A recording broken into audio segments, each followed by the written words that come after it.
E aí, para quem vive a segurança em plataformas de óleo e gás, seja como gestor, engenheiro ou técnico, a gente sabe que tem uma norma que é a base de tudo, né? Hoje, a gente vai mergulhar fundo na NR37 para desvendar de vez essa que é a espinha dorsal da segurança offshore aqui no Brasil. Olha, e para começar, é importante deixar claro, a nossa base aqui é o documento oficial da NR37, tá? Aquele publicado pelo governo federal. Ou seja, tudo que a gente vai conversar aqui são as regras do jogo. Nada de achismo, é o que está valendo de verdade. Então, qual que é o nosso roteiro de hoje? Primeiro, a gente vai entender o que é a NR37. Depois, vamos falar da cadeia de responsabilidades, quem faz o quê. Em seguida, os pilares da prevenção, o PGR e o SSMT. A gente passa pelos treinamentos, que são a chave de tudo. E no final, tem uma mentoria bem direta para cada profissional saber onde focar. Bora lá?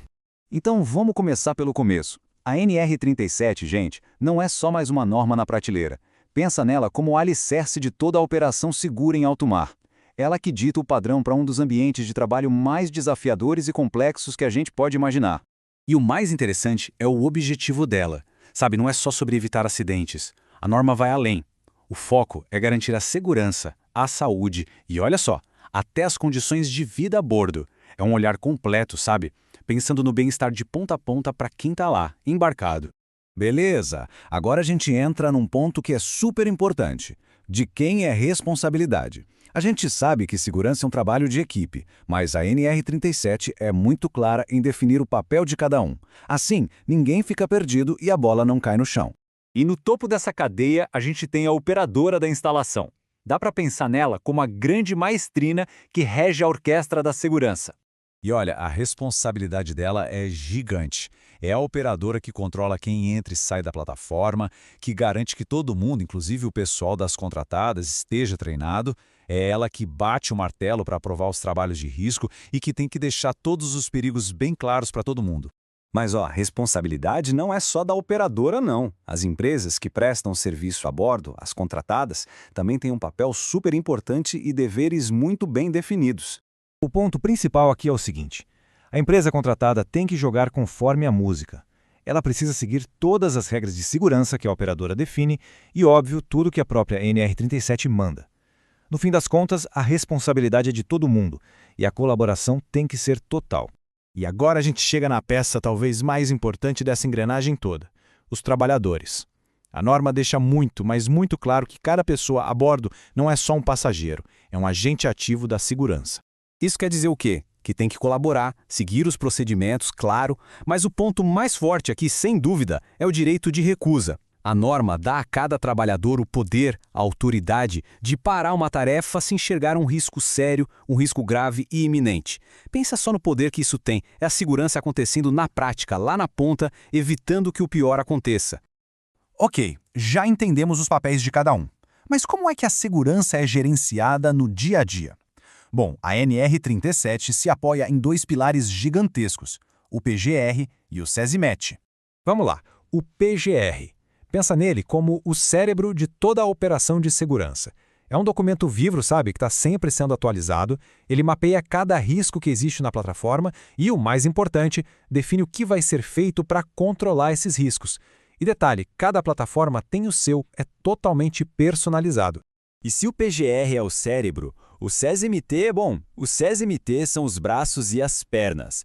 É a galera que está em campo, a equipe de profissionais, engenheiros, técnicos, médicos, que coloca em prática e fiscaliza tudo o que foi planejado, no dia a dia mesmo, tanto em terra quanto embarcado. E para a gente ter uma ideia do quanto isso é sério, olha esse número, 50. É isso mesmo. Se uma empresa terceirizada tiver 50 ou mais funcionários trabalhando a bordo, ela é obrigada por lei a ter um técnico de segurança do trabalho exclusivo dela, lá na plataforma. Certo, mas de que adianta ter um plano e uma equipe se o pessoal não estiver preparado, né? É aí que a gente chega num ponto que conecta tudo, o conhecimento. E é por isso que os treinamentos obrigatórios são tão, mas tão importantes. A norma divide os treinamentos em dois níveis principais. Primeiro, tem o básico, de 6 horas. Esse é o bem-vindo a bordo, sabe? Todo mundo, sem exceção, tem que fazer antes de embarcar pela primeira vez. Depois, tem o avançado, de 8 horas. Esse já é para quem vai botar a mão na massa mesmo, nas áreas operacionais. Aí o papo é mais fundo. Análise de risco, permissão de trabalho, sistemas de incêndio. Beleza, então a gente já passou pela norma, pelas responsabilidades, pelos programas. Agora, vamos fazer o seguinte. Vamos trazer tudo isso para a vida real. O que tudo isso significa na prática, no dia a dia? Qual deveria ser o foco de atuação de cada profissional? Para quem é gestor, a pergunta é: onde eu devo focar? A visão aqui tem que ser a do todo. A grande responsabilidade é fazer o sistema de segurança funcionar como um relógio. Então, o foco do gestor é garantir que o PGR não vire só papel na gaveta. É ter certeza de que tem recurso, grana e gente para as coisas acontecerem. É cobrar que o que foi definido na análise de risco seja feito. E, claro, ficar de olho nas empresas parceiras. No final do dia, a responsabilidade maior pela segurança da operação está na mão de quem gere.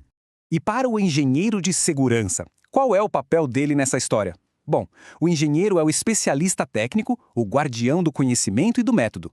O foco aqui é totalmente técnico. É o engenheiro que vai elaborar e validar aquelas análises de risco mais cabeludas, mais complexas. É ele que desenha os programas de treinamento e que serve de suporte e de consulta para a equipe do SESMIT, que está lá no dia a dia da plataforma. E por último, mas super importante, a gente chega em quem está lá no convés, onde tudo acontece de verdade. O técnico de segurança. O técnico é a linha de frente, não tem jeito. A atuação é diária, é constante. É ele que puxa o diálogo diário de segurança, o DDS. É ele que inspeciona as áreas, que libera e fiscaliza as permissões de trabalho. Basicamente, é ser os olhos e os ouvidos da segurança em tempo real, todo santo dia. E para a gente terminar, fica uma reflexão. A NR37 dá para a gente um mapa, as regras do jogo, mas a segurança de verdade, aquela que realmente salva vidas, só acontece quando tudo isso sai do papel e vira cultura, quando entra no sangue de cada um que está a bordo. A norma é o começo de tudo. A questão é, em que ponto dessa jornada a equipe está hoje?